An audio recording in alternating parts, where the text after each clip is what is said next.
বৃষ্টি শুরু হলেই শেষ হওয়ার অপেক্ষায় থাকি, আর যখন খুব ভারী বৃষ্টি হয় তখন উঠানের মধ্যে এমন পানি জমে যায়, ড্রেনের মধ্যে পাতা পড়ে ড্রেনটি ব্লক হয়ে গেছিলো, যার জন্য উঠানে আজকে এত পানি জমে গেছে।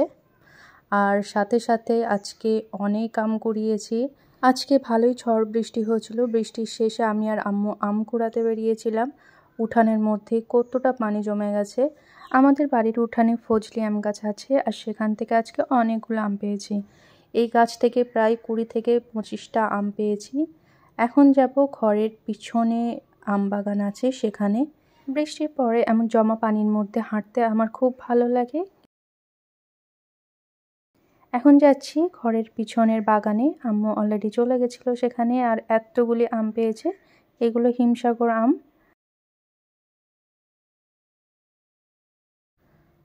এরপরে আমিও একটা আম পেয়েছিলাম, দেখলাম আম পড়ে আছে, আমটা কুড়িয়ে নিয়েছি।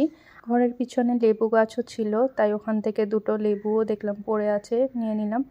আর এই যে এতগুলো আম পেয়েছি ঝড়ে কুড়িয়ে, আম্মু বললো তো আচার বানাবে, আর ঘরে এইভাবে আমগুলো রেখে দিলে পেকে যাবে। এখানে বেশিরভাগ ছিল ফজলি আম, ম্যাডরাজ আম আর হিমসাগর আম। ঝড়ের সময় আপনারা কে কে আম কুড়াতে পছন্দ করেন? আমি তো ঝড়ের সময় বাইরে যাই না, ঝড় থামলেই তারপরে আমি যতটুকু আম পাই।